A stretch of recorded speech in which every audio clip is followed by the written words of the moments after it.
Hello, hello, one and all. It's the 2020 CUPRA SimRacing Series coming at you again for round number 8 out of 13.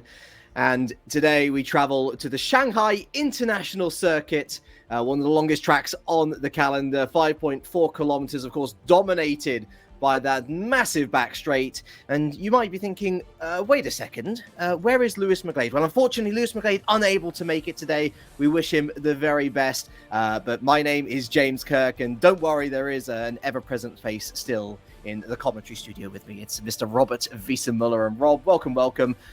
You know more than me, my friend. This is a series where I'm very much your humble guest. And what a wonderful calendar it is. What a crazy season it's been so far as well. We're featuring an endurance race today. Again, round 8 of 13, so well and truly into the second half of the season. And it's anybody's game at this point, really. Still plenty of points up for grabs. Hello everyone, hello James. Yes, indeed, a very long season here. Just entered the second half of the season, actually. And we have a very tight championship ahead and a very strong field once again here at Shanghai. All the best to Lewis.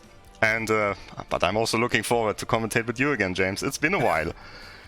It is. It's been too long. That's what it's been, Rob. But plenty of names here that certainly I recognise over on my exploits with the EWTCR. We have the likes of Jack Keithley, Ben Spanky, Moritz Lerner, the likes of Gergo Baldi and Ben Supernek, although they're really looking to support in this series their mirror teammate David Naj, who of course leads the championship. We've also got the likes of Emery Sheehan, very much one of those wild cards, never been really picked up by a big esports team, but doing plenty of good things. Adam Pinches continuing his wonderful form in 2020, and plenty of new faces galore as well. It's a stacked field, as it usually is, and all 24 of these drivers are going to be hoping that at the end of today, they not only maybe come away with a pole position, but of course an all-important race win in what is going to be a 60-minute race, of course, as per usual, with your one mandatory pit stop. It's a really cool format, I think, this, Rob. Again, just coming in as the new guy here, it's nice to switch up the format every race, or every round, I guess it is, essentially, to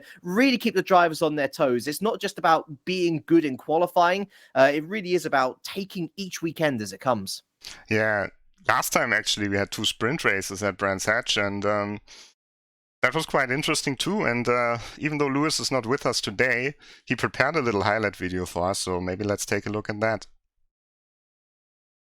Welcome to highlights from the 7th round of the CUPRA SimRacing Series from Brands Hatch in Kent. It will be David Naj on pole position again in the CUPRA SimRacing Series from Ben Spanky. Moritz Lerner, his main championship rival, would only qualify in 6th position, but his teammate of Jack Keithley would be instantly putting pressure on Zoltan Suti, who'd qualified in an excellent 3rd place. Tim Yarsha would have to start from the back of the grid in both races and would instantly put pressure on Sebastian Stahl, the half-brother of the Schumachers. He'd run wide into the hairpin, but Tim Yarsha wasn't able to get through in that occasion. A bit of contact between the two. Further up the order, Torsten Ulrich was making his way up as he passed Emery Sheehan. We'd seen Torsten Ulrich do great things in the past in the CUPRA SimRacing Series. Unfortunately today, his pace dropped him way down the order. Emery Sheehan would run wide into the final corner, opening the door for Attila Dina, but that door was already filled by Kirill Antonov, who'd get by both of them between the next 2 corners. Torsten Ulrich would be battling his way up the grid as he'd pass Gianmarco Fiducci running through Paddock Hill, and then on board with Jack Keithley, he'd eye up a potential move on Zoltan Suti. It wouldn't quite pay off on this occasion through clearways, but something to bear in mind for later on. The momentum was enough for Zoltan Suti to hang in on the podium positions. A bit of 3 wide here as Florian Haase would get by Ben Zupanek, and Torsten Ulrich would try and join the party. Nowhere for him to go in this scenario. Further up the order, Moritz Lerner was still behind Gergo Baldi. On the run up towards Druids, he'd go around the outside of the hairpin, would make it stick all the way around the outside, but give him the inside for Graham Hill. And then unfortunately, after a bit of a track excursion, Gergo Baldi was able to hang on. Leading the way across the line though, once again in the CUPRA SimRacing Series, David Naj would take his 4th victory of the season. And he'd back that up with yet another pole position, this time ahead of his teammate Gergo Baldi. Jack Jack Keithley and Moritz Lerner would line up on the second row, and the run through Paddock Hill this time, Gergo Bowdy would be defensive into Druids, holding back Jack Keithley and trying to give his teammate a bit of breathing room. Debutant Shanto had qualified well inside the top 10 and was now spending a lot of time defending from CUPRA SimRacing Series veteran Bence Banke. He was able to do so, ran a little bit wide through clearways, but carried the momentum all the way down to turn 1. That was a practice move in the first race on Zoltan Suti from Jack Keithley, but this time against Gergo Bowdy it was the real deal, and Jack Keithley got up into second position, opened the door as well for Moritz Lerner to fire his way straight through, and there was 2 Williams onto the podium in the blink of an eye as Gergo Bowdy would try and fight his way back. Wasn't able to do so, and Moritz Lerner would grab that third place. Bence Banke would finally get by Shanto, but Shanto would be pretty happy with his current running position. He'd set his sights with Bence Banke on Corentin Pointeau ahead. This is on board with Gergo Bowdy, who'd let his teammate Zoltan Suti through whilst not letting by Emery Chihan. It was a very well judged move to let his teammate through. This is on board with Bence Banke, who'd get by Corentin Pointeau. He'd just run wide at Druids and then effectively would give up the position, knowing that Corentin Pointeau was on for a good drive himself at the moment. Speaking of good drives, at the front of the field, yet again, David Noj goes back-to-back in the CUPRA SimRacing Series and nets yet another victory.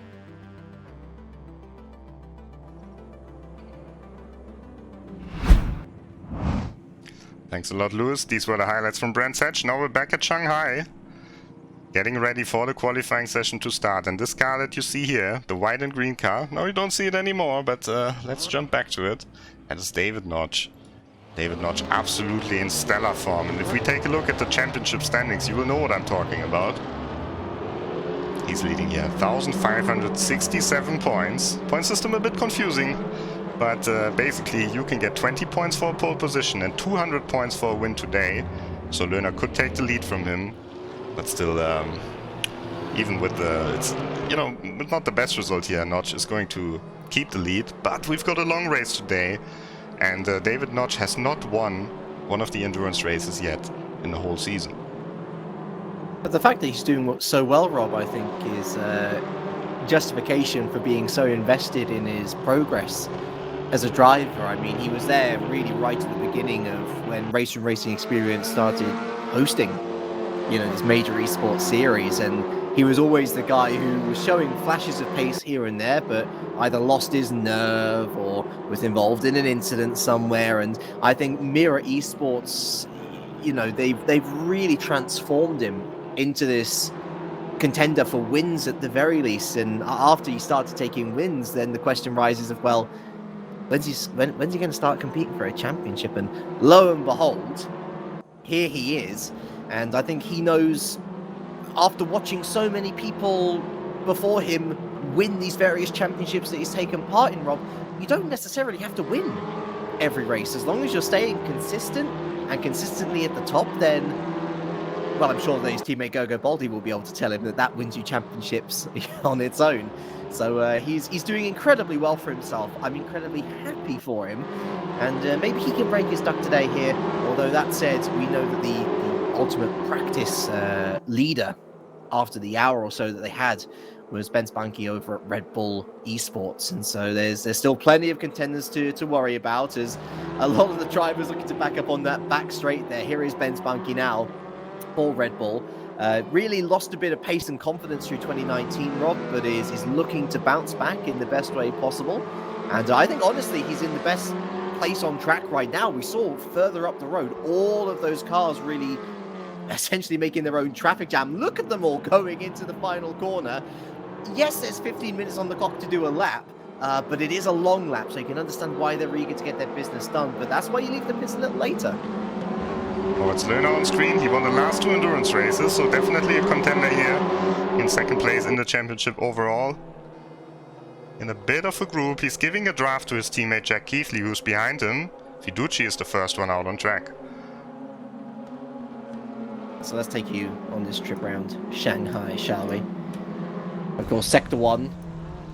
Very frustrating for many a driver, but I think it really does ask a lot of their skill. It's turns 1, 2, 3, and 4, twisting and winding, uphill and then downhill, and finally opening out the car as we head towards the effectual non-event of turn 5, but it is an excellent precursor to the heavy braking zone of turn 6. This is really the first major overtaking opportunity that you're going to find on track, unless you're a daredevil and fancy to go down turn 1. Again, opening up the car and moving into this middle sector. Middling left-hander of turn 7. You've got to hold your nerve and keep to the inside before then releasing it out into turn 8, although you've got to have a little dab on the brakes here because it slows down into this little section in turns 9 and 10. 9 a lot tighter than you want it to be. You've got to be patient before you again open up the throttle and head out onto this mini straight between 10 and 11. Great to see the guys not on the lap there, moving out the way. Excellent etiquette. And then it's another heavy braking zone down into turn 11. Another good opportunity, but it's a lot tighter, of course, in turn 6. So you've got to be short and ahead as we then go around the ever long-lasting turn 12 and turn 13 before we head onto the back straight. And this really is the overtaking opportunity, possibly of the calendar, Rob. So much tarmac to try and get a slipstream on your opponents, and one almighty braking zone into turn 14 to get the move stuck. And Lerner here following Willkommen. He hasn't caught up as much as I maybe would have thought he would. He's still giving Keithley a draft, pushing Willkommen a little bit around the hairpin. Oh, that's not worked out well for the Williams boys. Willkommen, of course, he doesn't have to give the place up there. He's on a flying lap as well. Fiduci will be the first one to cross the line. And the guys who waited, that's were Suti and Baldi, the two Mira Esports drivers. So the early times starting to come in then. A 2-minute 12.4, deposed by a 2-minute 12.4 by Manuel Gomez, the Argentine, moving up into P1. So Keithley slotting in 6 thousandths behind him. There's Adam Pinches as well, 18 thousandths behind him. What times are you looking for, you might be asking? Well, quite frankly, if we're looking at pole position, a 2:12.0 or 1 should get you there. A 2:12.2 is very solid from practice leader Vince Bunky. If you're able to hit a 2:11, we're not expecting it, but if you can, that should be P1 on a plate, and that is a really healthy margin for Bunky to open up with. 2/10 in this series is daylight. Yeah, look at all these cars at the same place. Someone's gonna get held up here. It's inevitable. While Manuel Gomez in a perfect position here in qualifying. P2 at the moment, very impressive. It's effectively a race simulation right now, isn't it? Yeah, Keithley there, passing Fiduci. Jean-Marco isn't going to be very happy with that. Of course, Jean-Marco, one of the breakout stars from last year. This time not in his Valentino Rossi shirt, but in very short shorts. It's got to be well ventilated, Rob. Yeah, it's pretty hot in Europe. Actually, Bunky has been worried about his connection because there's a storm coming up. So not the best weather everywhere. Good time though for Sultan Suti. Oh, hello.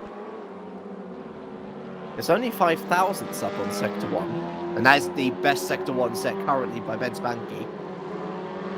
But it's still a purple sector. And that's going to give Zoltan a little bit of hope here.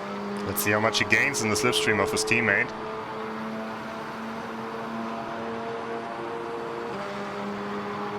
Of course, the picture-in-picture there. Shuti, Garibaldi, very much a supporting character in this series. Does well to give him the slipstream, turns in, he's going to stick with him here.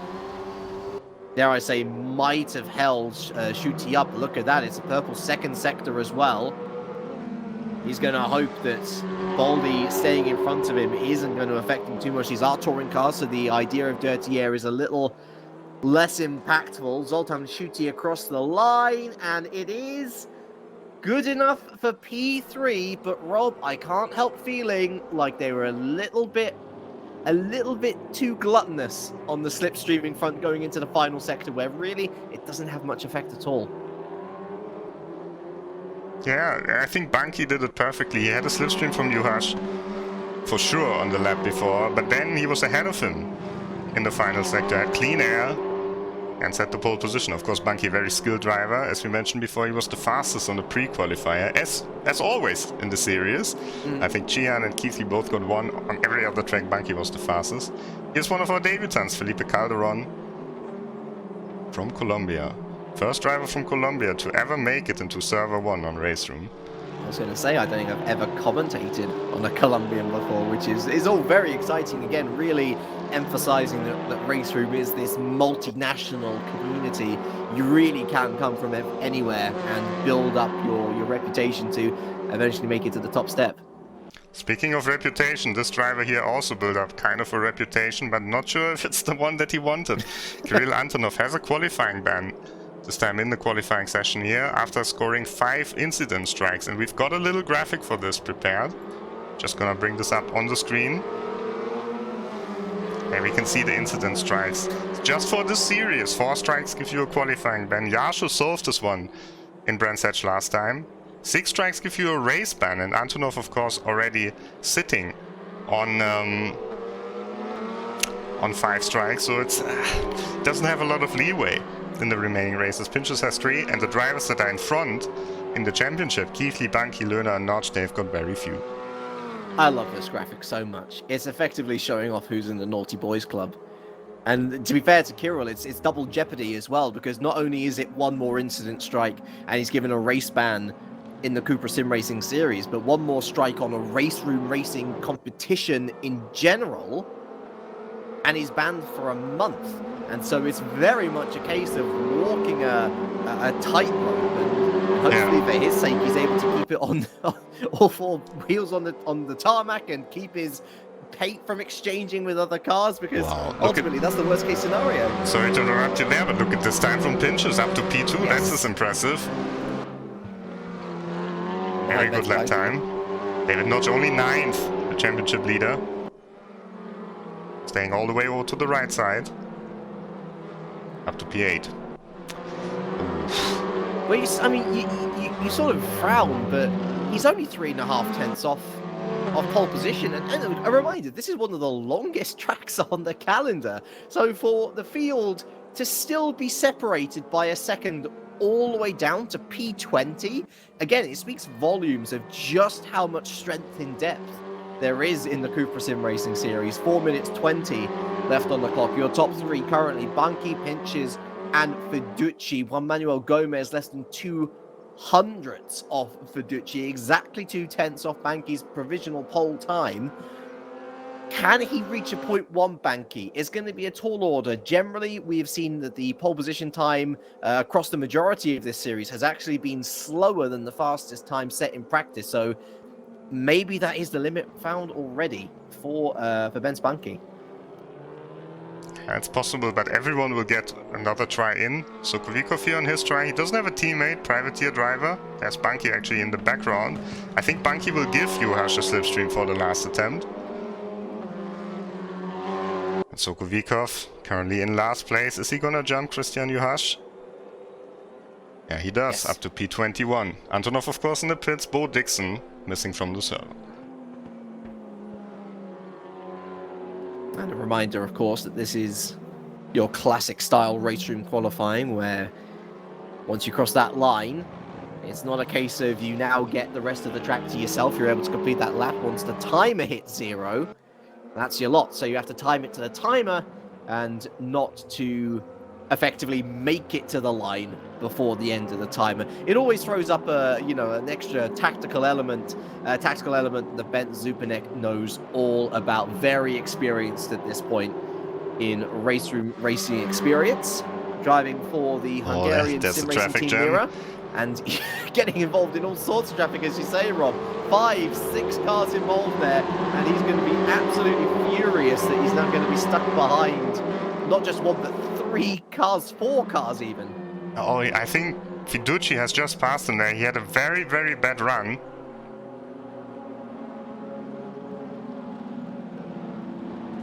Onto the lap, and that was because they were all waiting for the slipstream. And now he's going up the inside of Fiducci. Oof.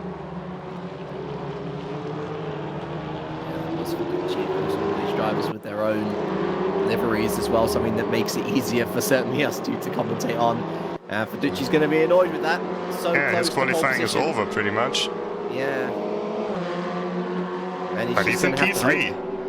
Well, that's what I'm going to say. He's just going to have to hope now that nobody improves, because he does have a good starting position, certainly. But unfortunately for him, everyone else is going to be able to have at least one more crack at the lap. And look where Lerner is. It's only in P11. But again, he's not that far off pole position, Rob. He's less than 5/10 away. But such is the margin of error around Shanghai today that 5/10 is enough to see you down in not just P11 but P12, of course. There's Gogo Baldi. Yeah, not a good first sector from him, but he's got a draft from Jack Keithley. Suti there, moving out of the way. Mira has been quite fair there throughout the whole season. It's clear that Suti and Baldi are mostly helping David Notch and Ben Superneck in this championship, but they haven't really done anything wrong, you know? They've just placed their cars in the races there, put a bit of pressure, but no incidents with them. But it's always this strong teamwork here, and Williams really trying to step it up. Christian Newhash has just slipped up into P9. Much better effort than his previous lap, now just 3.5 off Banky. And Moritz Lerner's let loose. That's a personal best in Sector 2. If he's able to keep this 1/10 gap basically to Banky, then he'd be looking at, if not the second row, then certainly the third. It's all about how he nails his final couple of corners, goes a little wide but keeps his car just inside the limits. Anna up to P4 meanwhile. Let's see where Lerner ends up. P12 only. Wow. Wow, that's not a good qualifying indeed. David Notch on his last attempt. The two championship leaders. Is it going to be only P9? We've got the overview. It is only P9. Ben Spanky on pole position, followed by Pinches and Hasse. Fiduci in 4th and Bana in 5th. What an interesting race coming up. We'll be back with the race after a very short commercial break.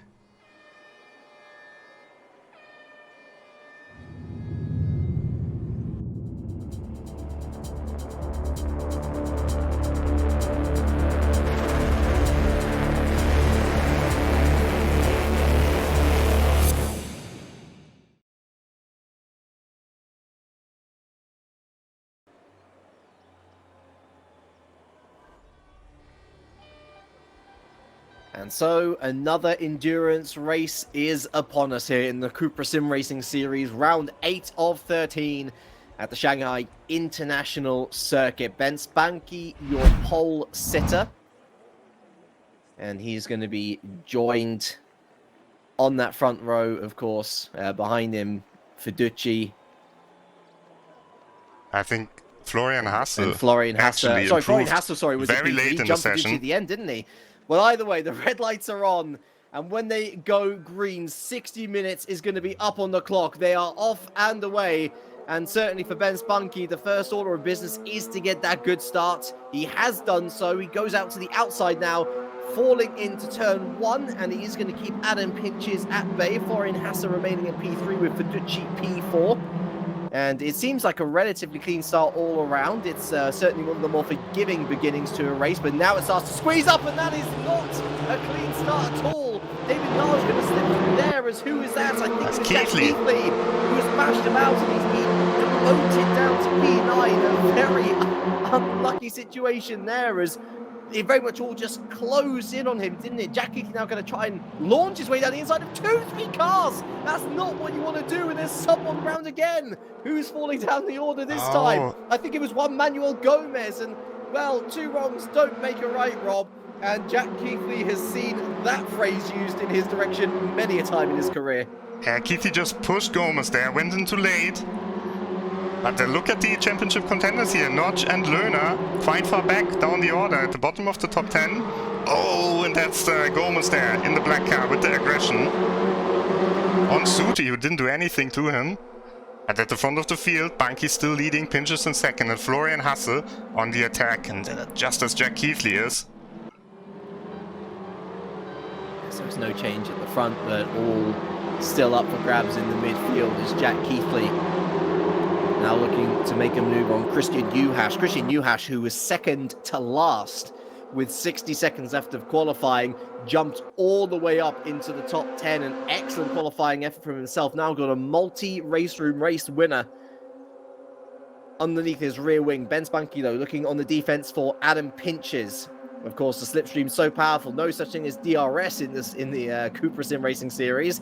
But the straight long enough to not really make that a mattering fact, as Jack Keithley not able to get past Juhas.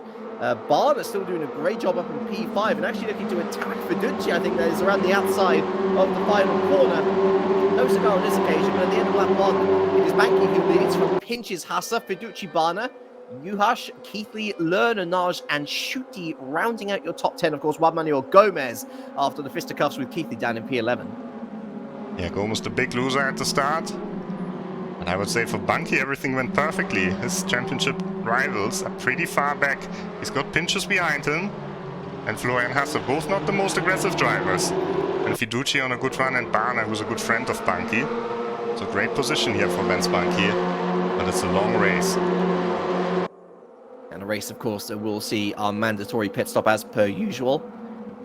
The pit window opening after the 15th minute and closing on the stroke of 45. We're expecting only the fronts to be changed on this occasion. The circuit very much lending itself to the rear tyres. Not too many acceleration zones in terms of the low speed, but plenty of mid-speed corners to really grind down the rubber on the fronts. And on board with Maurice Lerner here, looking back at championship leader David Noj. Still plenty of time to work their way up the order, Rob, as we've seen many a time in the CUPRA series. Incidents do happen. We've seen it already in this race as well. And they'll know that playing the long game, especially in these endurance races, is definitely the order of the day. I'm still curious what's going to happen here. We've got Keithley, we've got Lerner and Notch so close together, and Christian Juhas, who's been working together with Bunky in the qualifying session.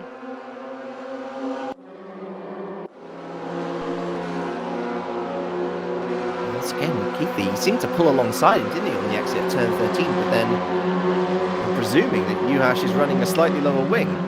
Jack Keithley's going to launch it down the inside anyway, and that is the Jack Keithley that we know and love. Wonderfully late braking, and Juhas is going to try and get him on the undercut now, but I believe this should be Jack Keithley's corner going into the final, which Juhas is going to try and hold on around the outside, though.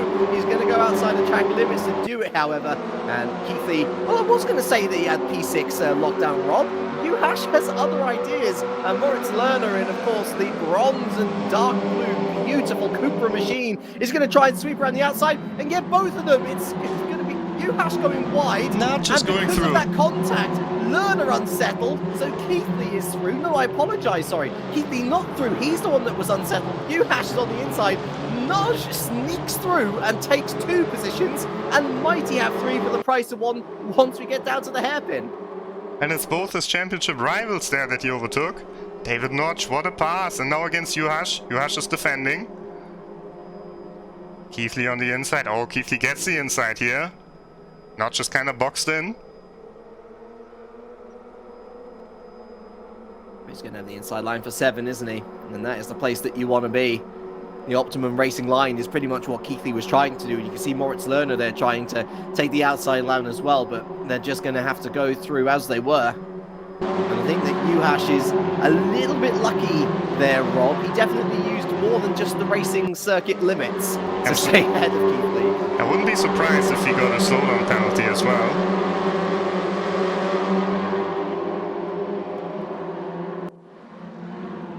Oh, it's so close. It's very much being always something in the background. In the background, because I'll take a little look to see. I think it was Pozan, unfortunately, the Hungarian. One of the many Hungarians, of course, falling down the order. And here's Kirill Antonov, of course, will be keeping a beady eye on him. Right behind Pozan. Reminder, 1 more penalty point, and Antonov can wave goodbye to not just taking part in next round, but taking part in RaceRoom events across the entirety of September. And looking at Christian Juhas now once again. David Naj looking to go around the outside of the hairpin. That's a hard difficulty move, Rob, if ever there has been one. But David Naj is making a good fist of it here. In fact, David Naj is going to complete the move around the outside, sweep through on the inside of the final corner, and that is the makings of a championship leader. Beautiful stuff. And how must the guys at Williams feel now? Where is Juhász actually? Oh, he's on the outside. On the outside still, yeah. Not much you can do in turn 1. Has passed both of them and has put a car in between. Keithley now, trying against Juhász. For how long, Rob? Oh, Juhász there! And Suti! Not just look at Luna, look at Suti there, who was like, oh, hello! I see points on the table, and now it's 3 wide, going down towards turn 5. Zoltan Schuti repeating the same trick as his teammate just a lap earlier. Moritz Lerner having none of it. He's going to dive down. It's like contact between the two. Keithley as well, almost going round. Lerner's going to win out in their absolute scramble. But Schuti, wonderful opportunism. He is up to P8. And they're losing so much time by fighting so hard. Look at the gap that Notch has Baldi put. as well. Baldi's in the battle now. He's past Keithley, yeah? And Juhász really Oh, Juhász! He pushed Keithley into Baldi. There is a question of whether Juhász was perhaps defending a little too hard going through turns 3 and 4. And I think that P11 reflective of that. And Gergo Baldi, well, he is never a character to get too angry, is he? He's the cool man of e-racing, but he's getting his elbows out today, isn't he? He has had many a battle with Jack Keithley. Fair to say that out of all the people on track, those two not the keenest of friends. No, Keithley has not made too many friends this season, to be fair. Just checking on the leaders shortly, because Bunky has to defend now against Pinchos. Yeah. But Keithley hasn't gained anything by driving aggressive there. No change for the lead. Suti and Lerner, is there going to be a change? Not yet. Ooh, maybe on the exit.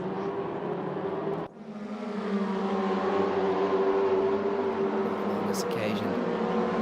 Yeah, everyone just being very civil up front. And to be fair, when you've got 60 minutes to play with in a race, you might as well work together, make that gap, because especially when you've got David Noj there, now in no man's land, in the middle, he's got clean air for a couple hundred meters at the very least.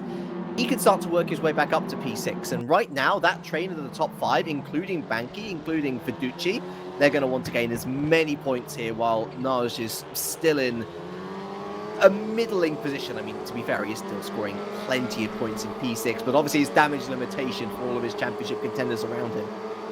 Yeah, not just in a good place now, though. He can catch up a little bit, and I don't think the pace at the front is so high.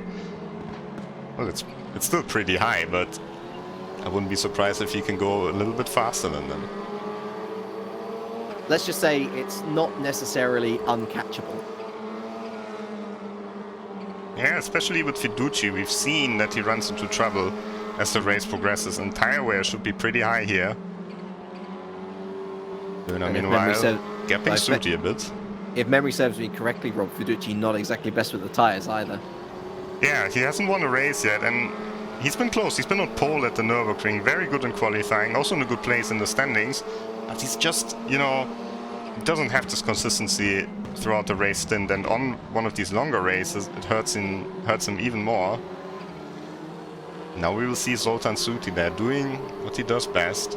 Not driving aggressively, just putting his car there, just being an ever-present driver in the rearview mirror.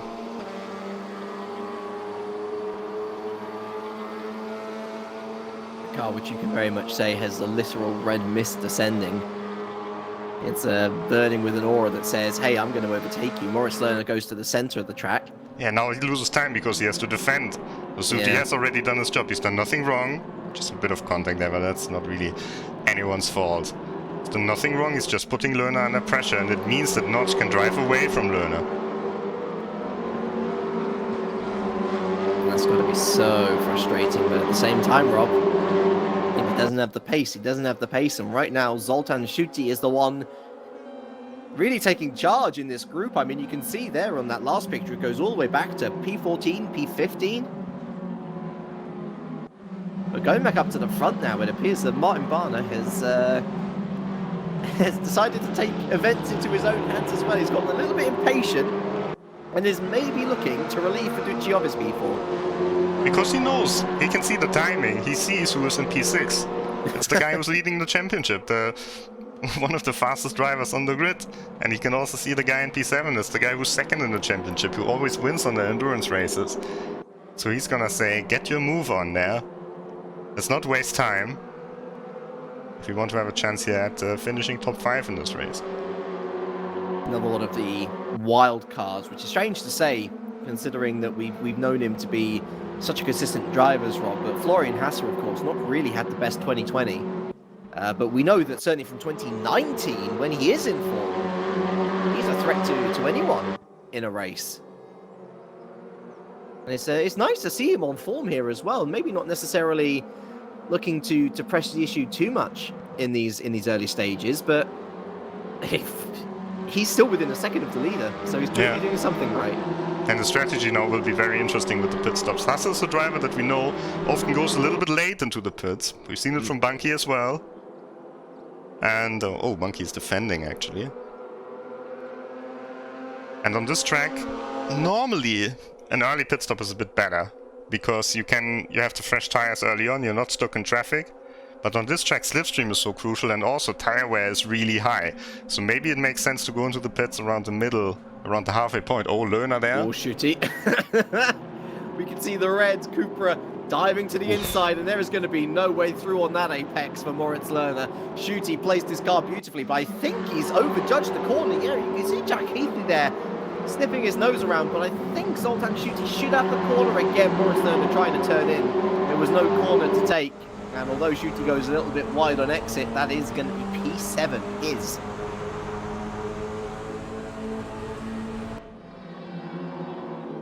Shooty a bit more aggressive this time. I don't think Lerner will like that, because Shooty didn't quite make the apex. He overshot it a little bit. Oh, he lost another position to his championship rival. And this whole thing is bringing Gomez also closer to Keithley, the guy who kind of cost him a lot of places on the first lap.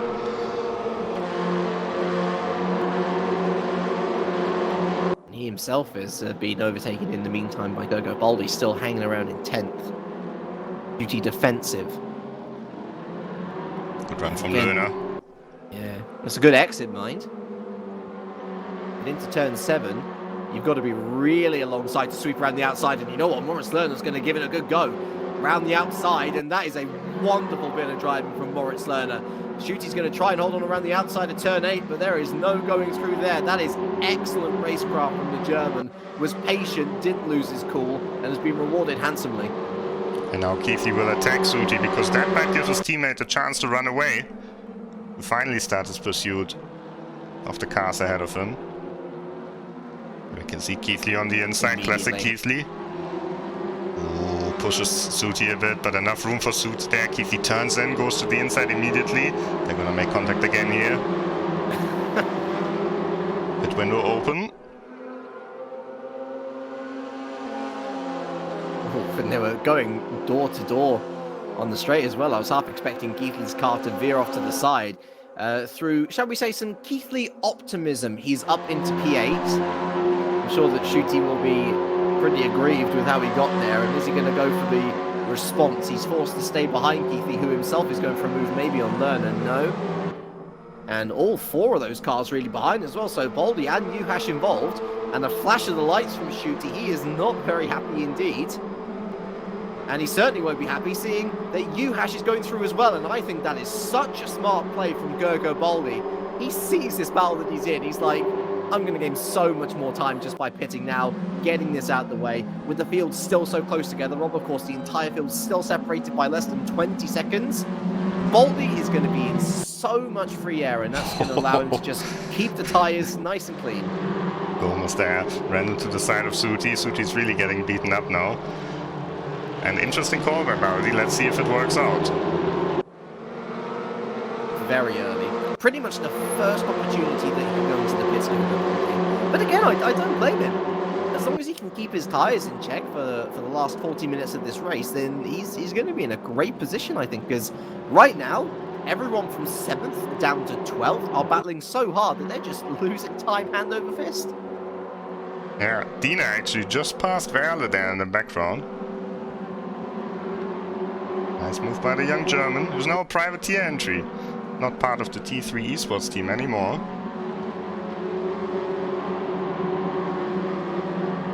Still a young lad, though. Still plenty of time on the clock for him to make a difference.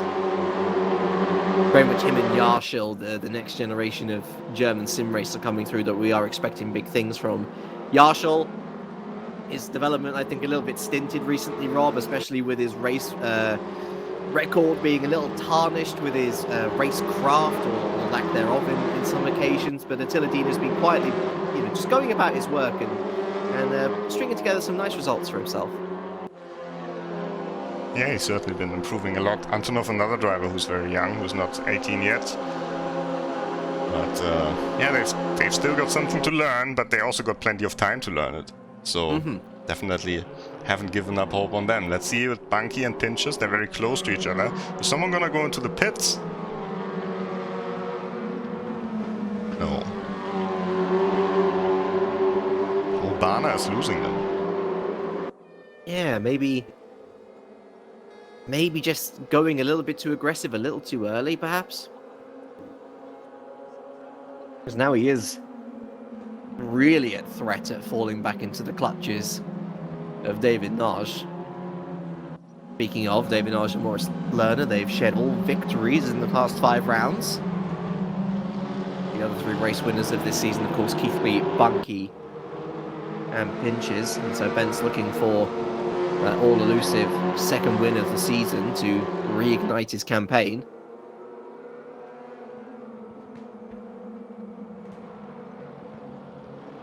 But while these guys aren't necessarily battling, Rob, I think, why not keep laying down the lap times into the pits? Zoltan Schutte. No, it's Cihan.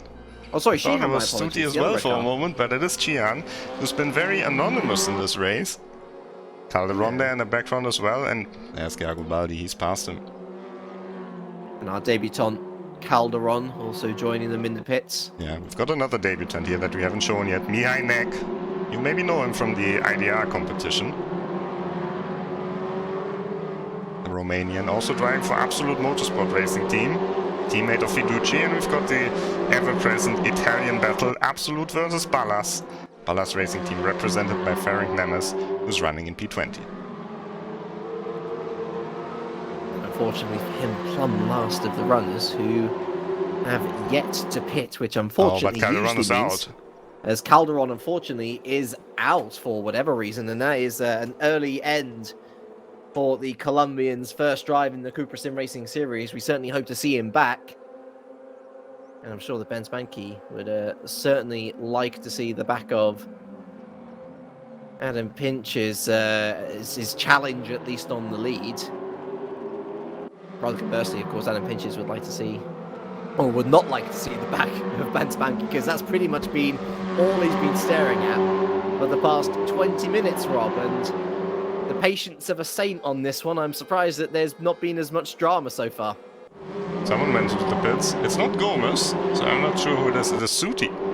Suti, yeah. So now we do have the car that we were expecting in the pits. Zupanek He's going to be also. joined by Zupanek, yeah, and Verla, yeah.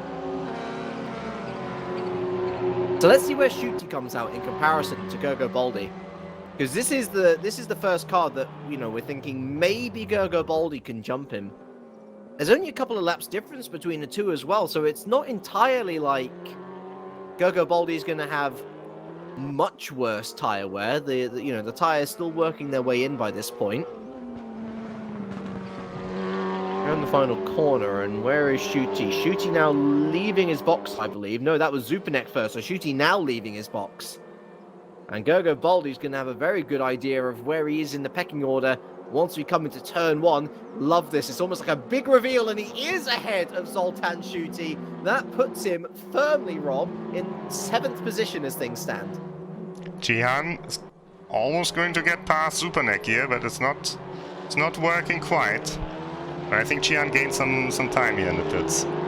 Was behind Verle before the pit stop. I agree. The cup working out for Baldi and Sheehan. But Sheehan, his progress now going to be a little stinted, coming out behind Zupanek. Baldi, however, can keep on rolling in the miles. He's got plenty of clean air ahead of him.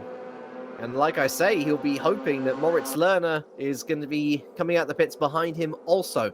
I think David Nage is going to be a bit of a stretch, especially since he's had plenty of clean air after that earlier overtake on Lerner. And still, these front four, Rob, are not willing to make a move. They're quite happy to touch the front bumpers and rear bumpers, but for launching a move, they're not fancying it. And around the final corner, is any of them going to dive into the pits? No, they are going to stick to each other. Although David Nage is going to take a chance here. He's going to end his chase of his compatriot, and maybe in response to Gergo Baldi, perhaps, just trying to cut him off before he loses much more time. Keithley and Lerner are also in there, copying the strategy of their championship rival. Oh, but Baldi's gonna be the wild card there, and I think it's a strategy from Mira as well. To put Gergo Baldi in a position where, you know, maybe he won't have the race pace later on, but he might be able to jump the Williams duo. And therefore putting a lovely Mira rear gunner into the picture to just help re-extend that gap between Nage and his championship rivals. We're going to get the same sort of reveal as last time. We can see very similar times leaving the pits, but I think it is going to be David Nage out ahead of Baldi. That much we did know. What about Lerner, though? This is the battle for P7. There they are on the inside, and Gergo Baldi's going to sweep around. Not Moritz Lerner. Just at the right time, Rob. Could not have been any closer. Flashing his lights, giving him a little push, but it didn't work. Keithley lost a lot of time. Suti is also past him. But for Lerner, it worked out relatively well. Now, of course, he has got Baldi that he has to defend against. And look how far up the road Nage is now, though.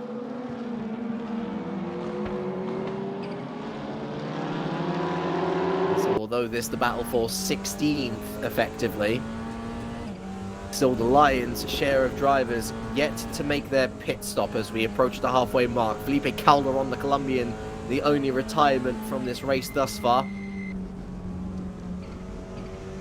And Ben Spanky, your race leader, as he has been since the off. Although for how much longer is this the moment that Adam Pinches has been waiting for? What a time to go to the lead as this was. Adam Pinches down the inside, and race leader no more. It's Adam Pinches into the lead. And is Florian Hasser going to fancy his chances as well? He's going to actually go for the pits, I think, along with Adam Pinches. And you can see there that Fiducci has joined them, while Ben Spanky quickly retakes the lead and is out there all on his own. Everyone's pitting, and that was so weird that Pinches made the move just to take the lead for one straight. It is bizarre, isn't it? But he clearly had the strategy, and fair play to him, he's going to stick with it. Now it will be interesting if David Nage is going to jump them. Yeah, for sure. Bunky's playing the long game. He expects that he might lose some positions in the pit stop phase, but he will have the best tires at the end. A lot of people are in the pits. Dina is second, Mukonen is in third.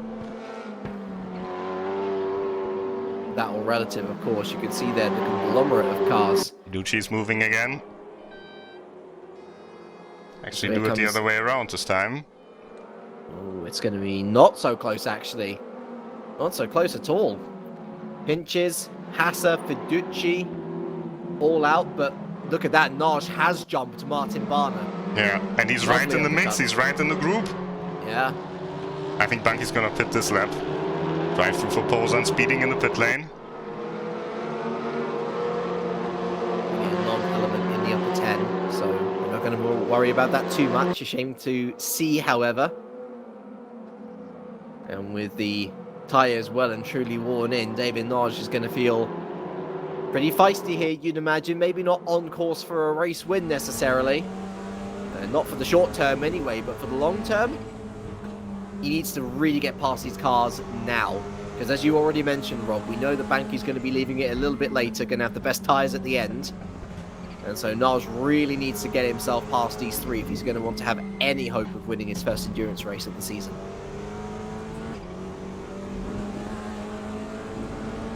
Yes, just to answer a question from the chat. Yes, top 24 for this server, but there are 4 servers in total. Often some drivers are missing a race, so usually if you get a time in like top 140, top 150, you will get a place on the grid.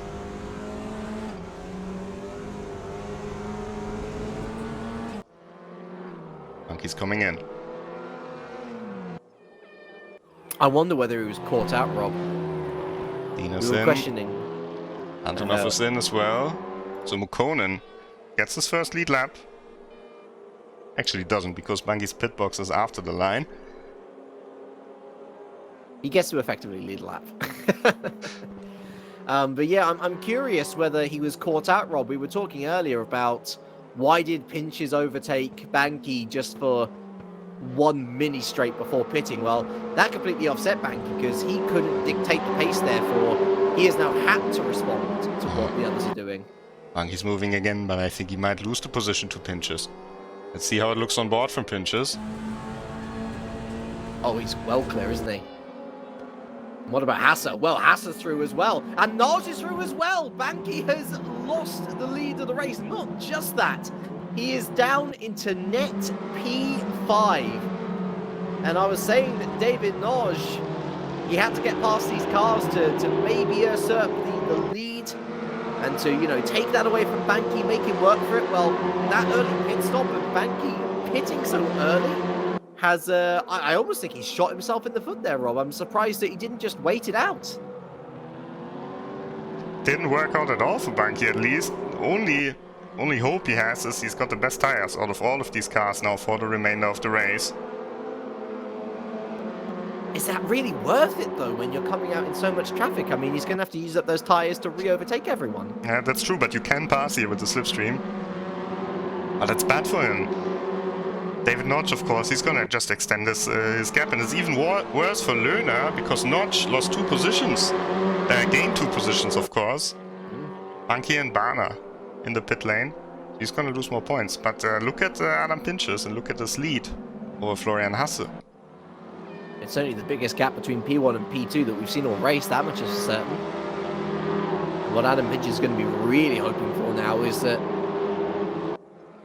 Hasse and Fiducci start to give themselves trouble as well. No doubt without Naj behind them as well, you know, an extra factor to throw into the mix. Looking very good for the Hungarian. And on board now with Florian Hasse, there is the Italian Gianmarco Fiducci in his rearview mirrors. Going to the outside. Oh, Naj mistake from following suit, and Naj Fiducci. with the undercut. Very nice move indeed from David Naj. Perfect maneuvering, and Fiducci's going to be kicking himself. Yeah, it's a shame I didn't have his camera on because he just made this typical gesture for it. Conan pits. Nemo's actually in the pits as well, so Pinches now back in the lead.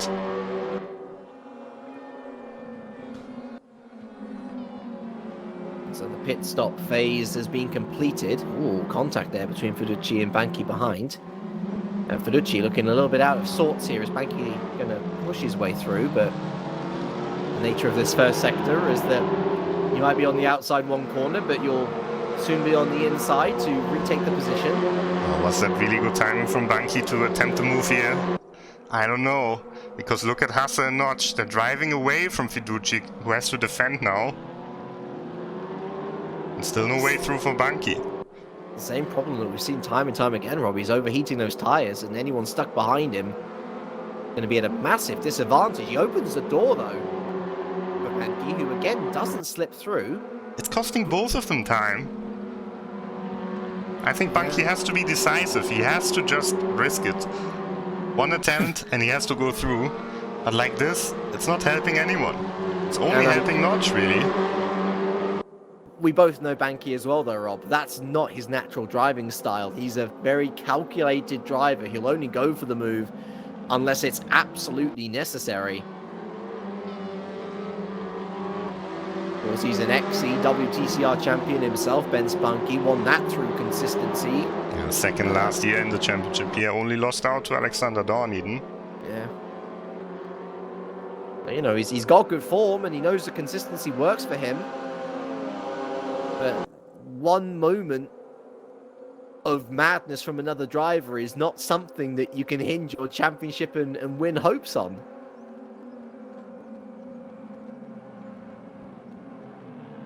At least Fiducci is still in the slipstream of David Notch here. But I think Notch has got his eyes set on Hasse. He definitely looks like the fastest driver out of second and third, at least. I am curious to see if he gets into clean air, what it's going to be like versus his compatriot and Pinches. Yeah, such a good run from Pinches here. Over a second lead on Florian Hasse. That means the draft is extremely small now. So if Pinches really has the pace, and it looked like he has. He's been fast in practice, he's fast in qualifying, he's fast in a race. Looks like Pinches actually might be the fastest driver out here. Fastest lap time of the race actually to David Notch so far. Oh no, to Jack Keithley. Jack Keithley 13.0. But yeah, Pinches in good shape. Yeah. Jack Keithley always down in P10 still, of course, but not too far behind the trio of Lerner, Baldi and Schutti. That's Juan Manuel Gomez moving his way through on Bent Zupa next to the Argentine. Slowly but surely working his way up the pecking order as well. Of course, also not just taking part in this touring car series, but in the official esports series of his home country's touring car series, the TC2000. And I know that the Argentine contingent very proud of their racing heritage, and it's nice to see them represented here once again. Not the result, obviously, that Gomez is looking for so far, but still, better part of 27 minutes left on the clock, Rob. Plenty can happen. Yeah, Gomez and Zupanek, they both have one podium in the season, and they got it in the same race. That was at the Red Bull Ring. Both contenders for the top 10, contenders for the prize money overall. But in this race, they're going to lose a little bit of ground compared to their rivals like Fiducci, like Hasse, like Bana as well. And I wouldn't count out Zoltan Suti, even though he's missed a few races. David Notch now very close to Florian Hasse. And Florian Hasse has closed up slightly on Pinches as well. As good a job as Pinches is doing in keeping the pace. The one worry is that back straight, the slipstreaming effect goes back further than a second run. And so Florian Hasse, even though he's further back than Pinches ever was to the previous race leader Banki, he's still going to be picking up that incremental boost in speed.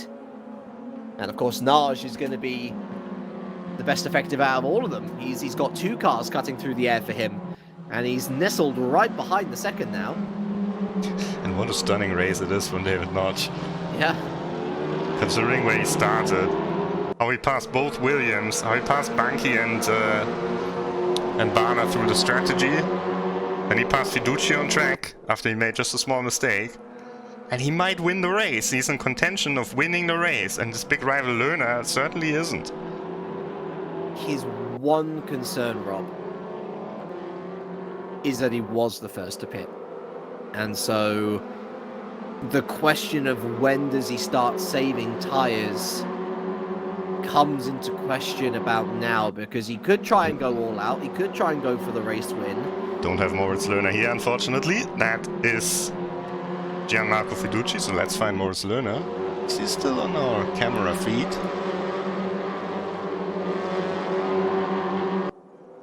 There we go. Still got Mira behind him.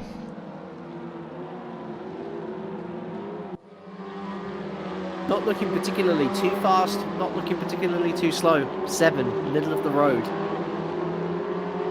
Yeah, but a disappointment after winning the last 2 endurance races.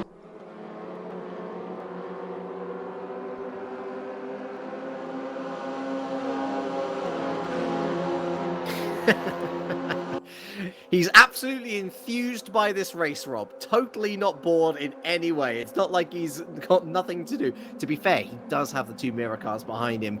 Very close indeed. And if there was any time to just rub something out of your eyes, then the back straight would be that place. Yeah, it's so long, especially in a car like the CUPRA Leon Competición.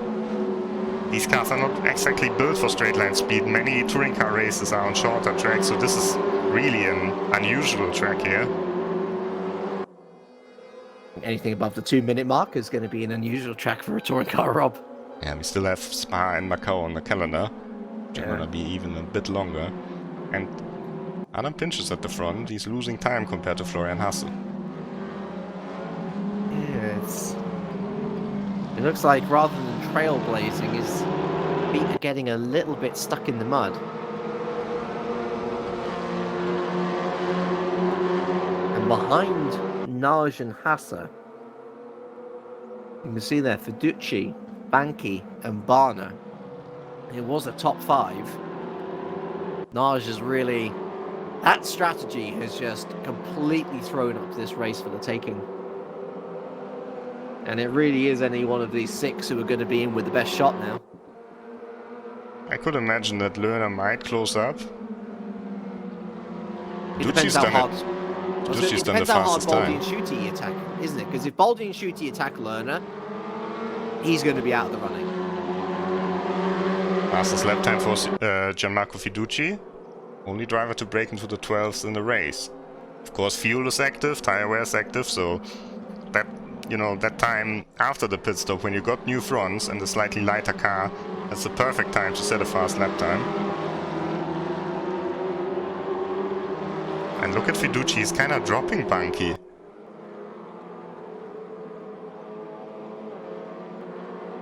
Just a little bit. I don't think it's too drastic yet. Especially now, the back straight really is what's keeping Banki and Barner in check with the front 4. So you're in the cockpit of Florian Hasse's car, Rob. You've got David Naj bearing down behind you, but he knows that his tyres are on limited life. You've got the race lead literally centimetres in front of you. When do you strike? I think he's got a bit of time. I think he can actually wait for the perfect opportunity.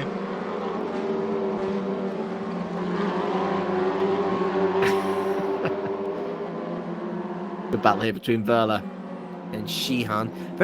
We talk about Lerner having a middling race. This is a really disappointing performance from Emre Sheehan. Yeah, certainly is. Considering his place in the standings, considering his increasing stature as a driver that we'd expect to see near the top. It's a disastrous race for him because look where Pinches and Hassa are, and also Fiducci. He's gonna lose a lot of ground in the championship. Has he ever looked like a championship winner, Rob, now is the question that we've got to look back and ask ourselves, because there's no race win to his name. No, I don't think he was ever really a contender for the championship win, but he was a contender for the race win at Imola. Finished second. He passed Jack Keithley on track, then not repassed by him. And not much to see from this form in the race here. No, giving us a good bit of entertainment, and Attila Dina now looking eager along with Christian Newhash. Shame for Christian Newhash, really, considering how good qualifying was.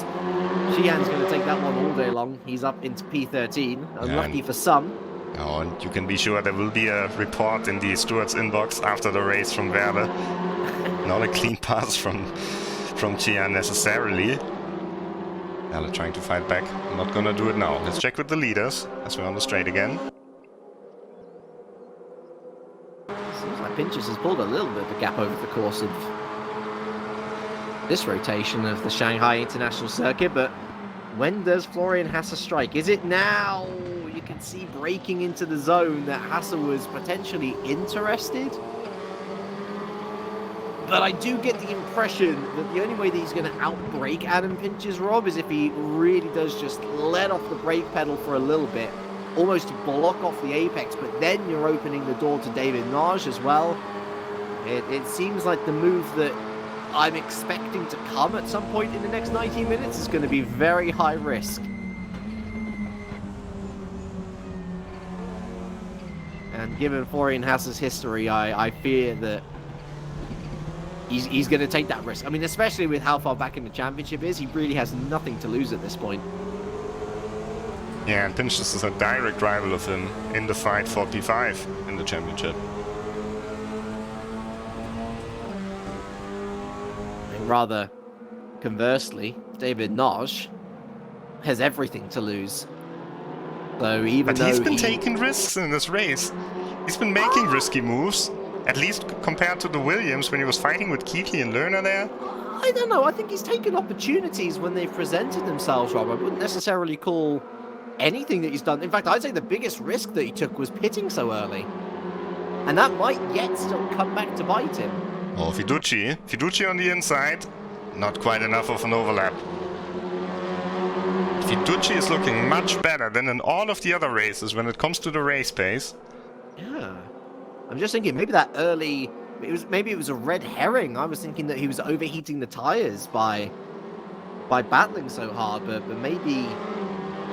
maybe just over the last 10 minutes or so he's laid off.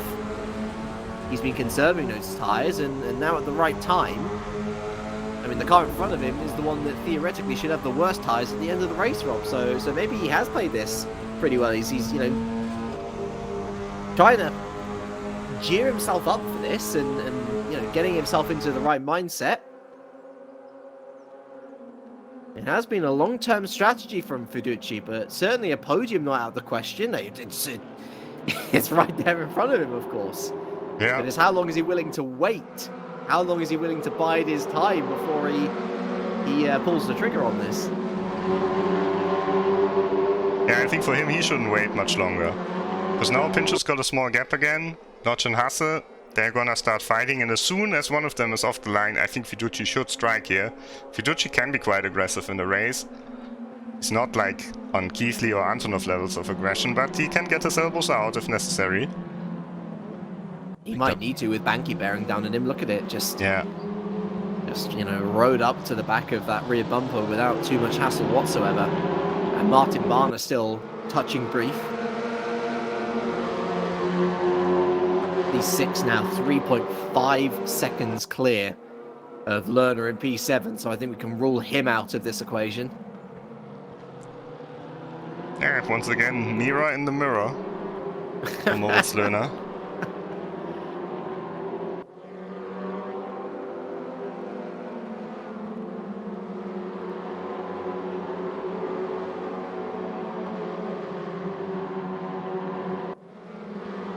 I was going to try and do a stuck in the mirror with you joke, but unfortunately he's not been sandwiched by them yet anyway.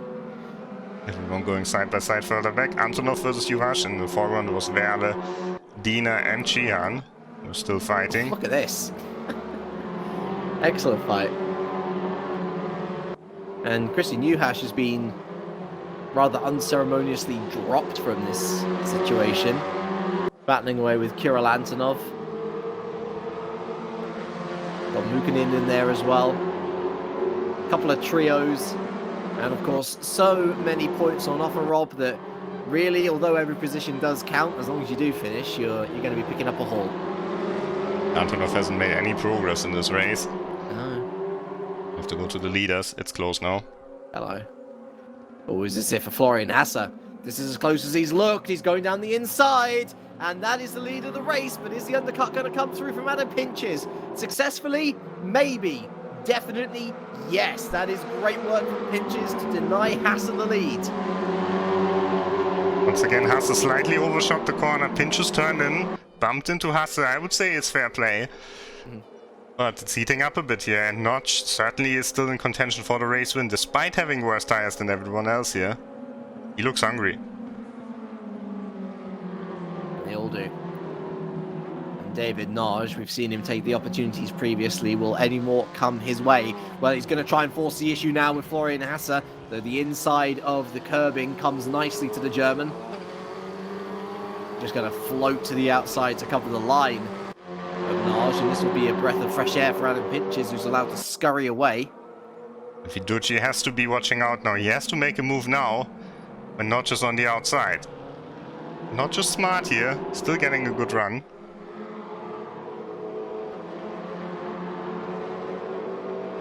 Turn 7. All filing in status quo. And I think at this point, David Nagy knows that he needs to get a hurry up. Because otherwise he is going to be under threat from Fiducci, who goes for it! Down the inside of turn 9! He bumps Nagy to the outside, and that is what we were fearing. And certainly if you're a David Nagy fan, you'd be fearing it as well. Fiducci saw the opening. Lethal strike, and he's up onto the podium once more. Nice move there, clear overlap for him. I think this was his corner. just to answer a question from the chat, track limits, what are they? I'm not sure if it's a serious question or just complaining about the track limits, but the drivers are most of the time actually in the track limits. As long as you still have 2 tires on the curbs, it still counts. So otherwise they will get slowdown penalties. I think Juhas got one earlier when he went all the way wide in the final corner. Fiduci up onto the podium, and David Notch now under pressure by Ben Spunky. And this is what I was worried about by him coming out into so much traffic. He's been battling for a good 30 minutes as David Notch. And I think it might be damage control from here on out. You'll actually see here, if we stay on board with Gianmarco Fiduci, just to answer that question, you can see there's a white line on the outside of the curbing as well. That's what the drivers have got to stay 2 wheels within on. And so, yes, in this occasion, they are within track limits. Otherwise, we would have seen a lot more slowdown penalties, Rob, as I'm sure you can attest to. Yeah, the slowdown system not quite as strict anymore as it used to be fair. But still, we've seen slowdown penalties in the races, for example, at Monza. We've seen them have a big effect on the outcome of races too. Bunky picked one up in, I think it was Slovakia ring. But Bunky in a good place now. Not exactly the race win he was probably hoping for pole position, but considering that he was still one of the last front runners to pit, you could say technically should have the better tyres at the end. I still think that he pitted way too early. Should have just stuck out with that strategy, gone the full 30-minute pit window, pitted at the last opportunity, and then he really would have been an advantage to his peers. And here he is now in P5 and under pressure from Martin Barner.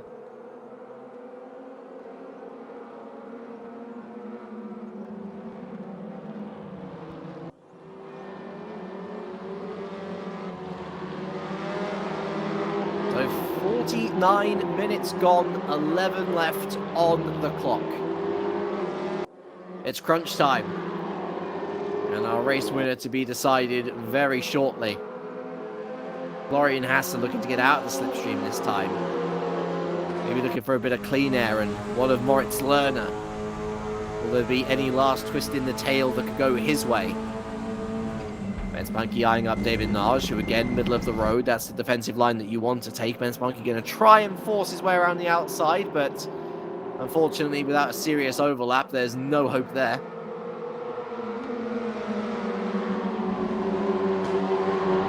Most likely just going to be stuck behind Naj for another lap as things start to wind down here. And not a lot of time left, but now it gets the most tricky for the tires, because everyone here has done a shorter first stint compared to the second stint. Maybe the tire wear is a bit higher on the first stint because the car has more weight, but still, these last 10 minutes here, they will be the hardest on the tires. And tires burning away. The window for mistakes widens. And the more enthralling the race could become. Hinges leads. Hasse second, Fiduci third. That's your podium so far. Noj was in third, but lost out to Fiduci. And might do well to stay in P4 for the last 9 minutes. Banky and Barner chasing. But Adam Pinch is lining up a second win of the season. Played his cards very well indeed. Didn't pit too early, didn't pit too late. But Florian Hasse without a win is surely the wild card amongst the proverbial pigeons here. Can he make anything happen? Well, we're going to find out in the next 30 seconds. We've also got to keep an eye on Fiduci, Rob. Yeah. Also without a win. Yeah, and came the closest, of course. Hasse's got championship titles on RaceRoom. He just doesn't have a win in this particular season. But Fiduci doesn't have any wins on RaceRoom, at least not on the official RaceRoom competition races. And Pinches, he doesn't have many. I think he's got 2 or 3. And one of them came this season. So Hasse, overall, the most experienced drivers out of the top 5 here, maybe. Well, Bunky is also very experienced. But in this championship here, he's still looking for his first win, and Bunky is attacking Notch. Yeah, funnily enough, I'd say Naj, just as experienced as Bunky, of course, both of them really starting around the same time back in the heyday of the Esports World Touring Car Championship, as it was known back in the day. Yeah, still unforgotten how David Notch was on course for his first race win, and then he binned it while he was leading. Yep. Came a long way as a driver since then, but in this race, looks like Bunky certainly has better pace now. Can he get through? Oh, nice move by Bunky. All about the pace around turn 3. Well done to Naj for cutting off the line, actually, and I'd say bump drafting, I'd just say it was Bunky pushing Naj along the track. But look at that gap now between Fiducci and Naj. It's become a 3-horse race for the win. I'm just thinking if it was Jack Keithley, he would have been on the inside like 15 times already. And it either would have worked or he would have lost the place to Barna. Bunky, different approach here. Only 1 strike in the championship. Same as Keithley, actually, so not such a big difference there. But different approach in the races. Consistency, driving clean, waiting for his opportunity. This season hasn't quite worked. And honestly, I mean, Bunky and Keithley their careers have been intrinsically entwined. Once teammates, of course, to each other. The yin and the yang, the hot and the cold. Yeah, and they're also fighting for P3 in the championship here. Closest battle so far. Bunky's still gonna gain a lot of points because Keithley still stuck behind the Mira Esports cars in P10. It feels like their careers have gone in very different ways. Keithley was coming in as the hot prospect, not just the hot prospect, but he was the established driver, wasn't he? He was the one that we were looking at to think, this is going to be the guy who wins championship after championship. Ben Spunky, a relative unknown at the time. And their careers have gone in very different directions. Keithley, sure, he's still a driver at the top of his game as Hasser tries around the outside. Banky's going to try around the outside. Neither driver getting what they want, at least initially. Banky there with great pace around the hairpin, and he's going to dive down on the inside, surely for the final corner. Naj turns in, he finds another CUPRA, and he's going to go well off the track. It's side by side. Oh, don't go into the metal boarding there. That would be the worst case scenario. Banky is through. And he continues his progress up the order as Hasser's going to try and go around the outside of turn 1. What a mad lad if he can pull this off. Is he going to have enough pace? Pinch is forced into braking because eventually the corner does turn in on itself. There we go. He reestablishes that dominance as Banky maintains P4 and Barnes through into P5. David Naj back into P6. And although it was a valiant effort, a great gamble in the strategy, Rob, on this occasion, it has not paid off. No, but he certainly fought hard there. Bunky had to really force the move in the end. Contact very early on in the corner there. The Notch running right. Let's see if that lands on the Stewart's table afterwards. I don't think so, though. And Adam pinches. He will have the hardest 5 minutes of his season.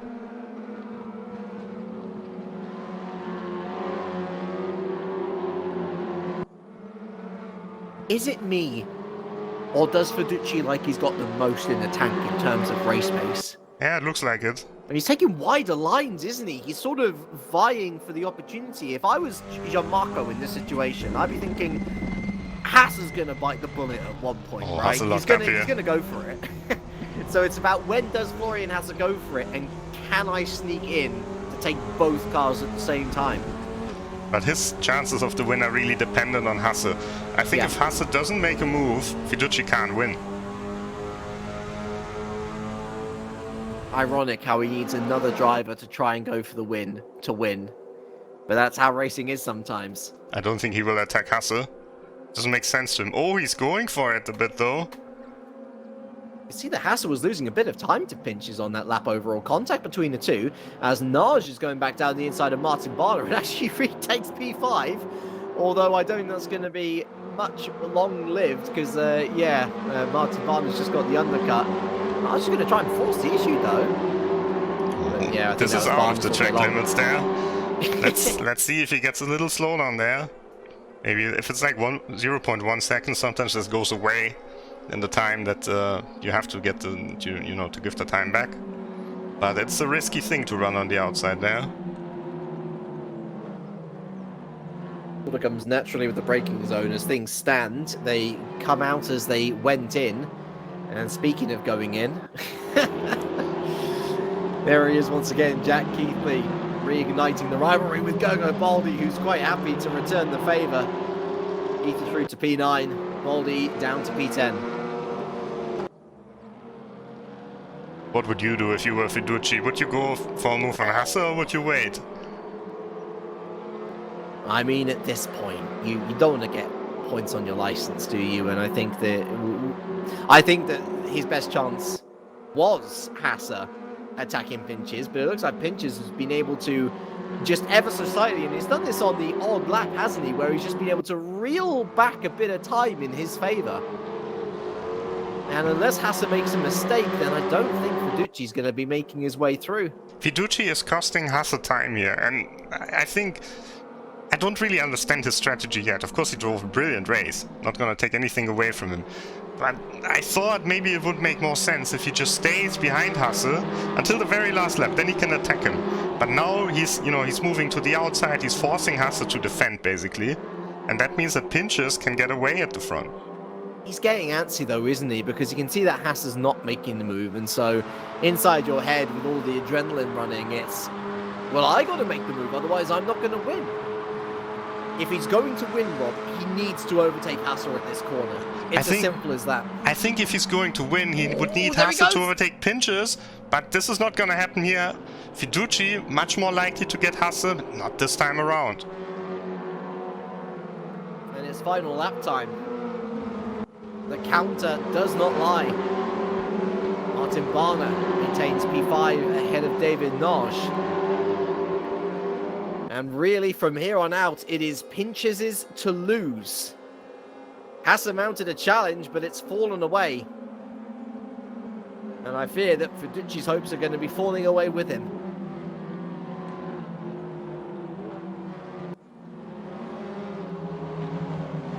What a race from Adam Pinches, the young Hungarian for AAA Esports.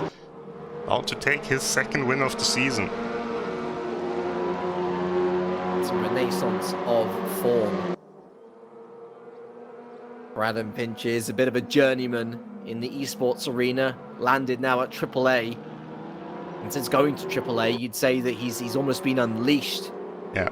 One of the lead drivers there, to be said, and doing remarkably well. Still pulling away from Hasse. I wonder whether his tyres have gone, Rob. I'm really impressed by Fiduci as well.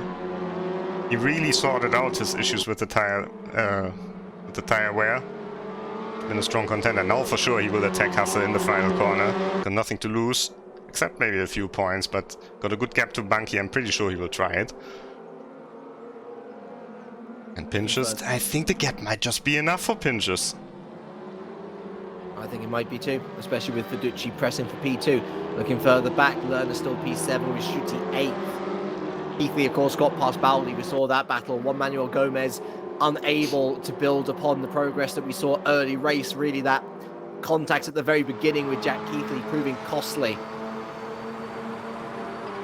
And is Fiduci able to get one more step on the podium further towards that victory? He's not going to be getting the victory. But second place could be his. Florian Hasse going very defensive into the hairpin. And I think that is the perfect line for him to take. Well, on the streets of Shanghai, you can find some pretty good grub, I can tell you that much. But the best food is the sweet, sweet taste of victory in the CUPRA SimRacing Series. And for the second time in 2020, it'll be Adam Pinches who finds the finishing line first. He wins at Shanghai with Hasse second and Fiduci rounding off the podium. Banky, our pole sitter, comes on P4 with championship leader David Nosh P5. He was able to retake P5 from Barner, who's going to be disappointed ultimately to finish P6. Lerner, Schutte, Keithley and Baldy round out the top 10. And unfortunately, only one retirement, or right, well, fortunately one retirement, but unfortunately for Felipe Calderon, the Colombian, that retirement was him. Congratulations to Adam Pinches, and what an unexpected podium, but what a well-deserved podium there. Pinches first, Hasse second, and Gianmarco Fiduci ending up in third position. There we can see Gianmarco Fiduci. I think he looks very happy with this position. So he should be. Just talking it over with whoever showed interest there. And we do love family and friends showing interest. The fastest lap going to Zoltan Schutte. That actually doesn't surprise me given the free air that he had. But what a race overall. Only 2 seconds covering the top 4. Only 6.5 seconds covering the top 8, Rob. These longer tracks always do have the risk of seeing further gaps to each other. But we saw a wonderfully close race with some brilliant strategy calls, honestly. Yeah, exciting race here. Just gets you more excited for the next races. And Adam Pinchus coming back strongly after a few races where he didn't get so many points. This time he gets the win. So, confirmation of the results here. Everything a little bit moved to one of the sides. And we look then to next round. I don't know whether I'm going to be here next round, but I have thoroughly enjoyed my time on the CUPRA SimRacing Series today, Rob. And whoever is in the box next time out, well, they're actually going to one of my favourite circuits, and I'm a little bit jealous. It's another sprint format, of course, at the Dubai Autodrome. Quite the elevation-changing circuit. Yes, here you can see the remaining tracks on the calendar: Dubai, Suzuka, Hockenheimring, Spa and Macau. So a lot of driver tracks still coming up. Dubai, certainly very difficult, very technical circuit. And we will have 25 cars then, because a real driver, a VIP driver, is going to join the field as well. This will be great to see, but it's only in 3 weeks, so a bit of a longer gap than usual. 19th of September, that is the date that you need to pencil into your calendars. I certainly will. Either to be watching or commentating, I do not know. Of course, hopefully it should be Lewis McGlade back with you in 3 weeks' time, and we certainly hope that you are all there to join him. Rob, it has been an absolute pleasure. This has been the CUPRA SimRacing Series. I've been James Kirk, and from all of us here, it is a very warm goodbye.